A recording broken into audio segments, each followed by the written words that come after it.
Thanks. Good job. Want to be on top of your game? Count on Marriott for everything from business services to room service. Gritch up that nose. Marriott knows a thing or two about staying on top of the game. To keep a leg up on its competition, the worldwide hospitality company offers a wide array of hotels, serving everyone from the family on a budget to the business executive. Marriott really pioneered segmentation in the lodging industry.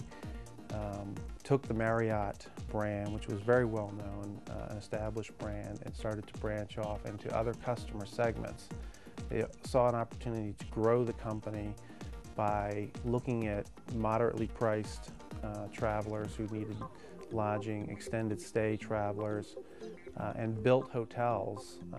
Fairfield Inn is a great example. Courtyard, a hotel really designed for business travelers that met the needs of those particular segments. In the early 1980s, Marriott started stretching its product line upward and downward to accommodate growing customer need. There was a need for new, fresh hotels in these various segments. We tested a lot of these properties and found that they did very well. They had strong customer reaction, and over the years built very loyal customer bases. In the full service category, Marriott Hotels, Resorts and Suites, the brand that really started it all. We acquired another full service brand, Renaissance Hotels and Resorts. That brand does very well internationally. It broadened our presence overseas. Then you have Courtyard by Marriott, which is a moderately priced hotel for business travelers. Over 500 properties now. Next down the line, the Fairfield Inn, a slightly less expensive lodging choice. Then, in the extended stay category, Marriott has the Residence Inn and TownePlace Suites. Residence Inn was an acquisition back in the mid-'80s. They really started the whole extended stay category. We acquired that brand. We had great learnings from it.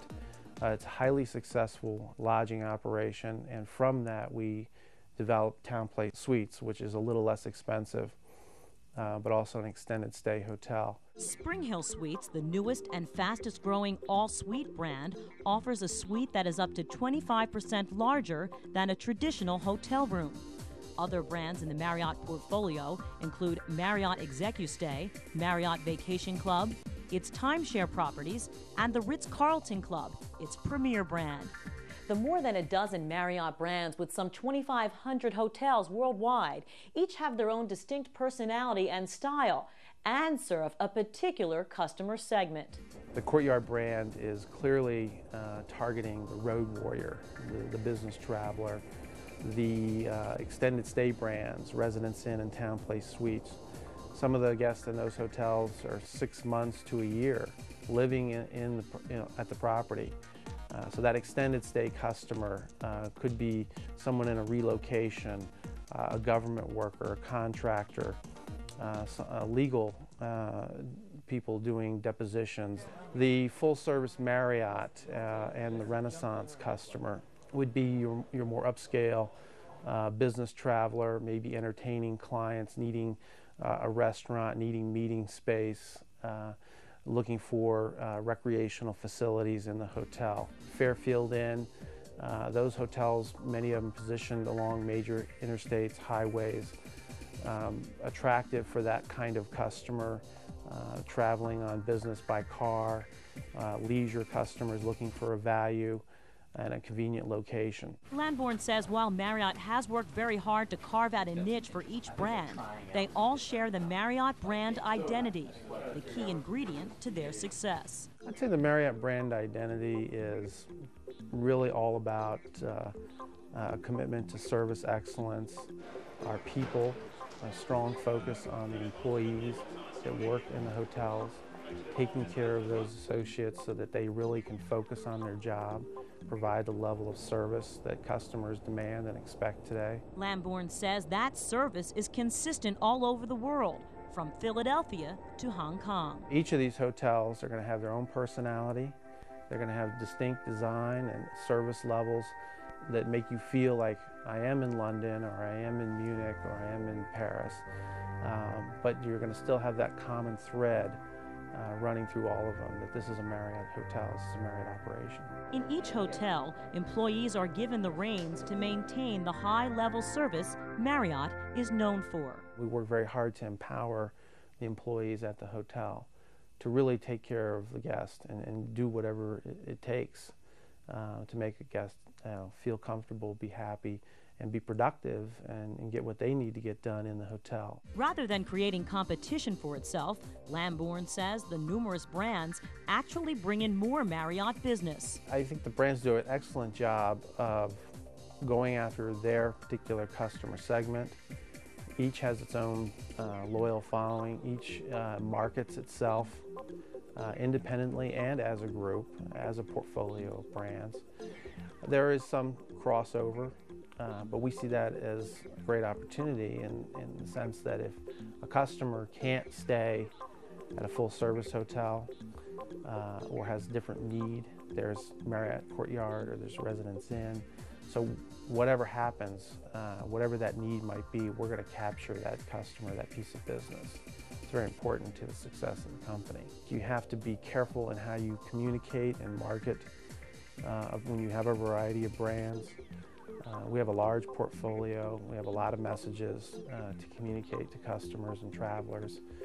And we've worked hard to be very good at that so that we don't create confusion, so that when the customer purchases a room at a Courtyard versus a Marriott versus a Fairfield Inn, they know what they're getting, they know what to expect. In some instances, the success of positioning one hotel brand even spurred the need for another brand. We were having a lot of success in extended stay with Residence Inn and found that this was a growing market, a very hot segment, and there was definitely an opportunity to expand that brand with a moderately priced or a lower priced product, very much a purpose-built hotel, TownePlace Suites. Another example is Marriott's moderately priced brand, the Fairfield Inn.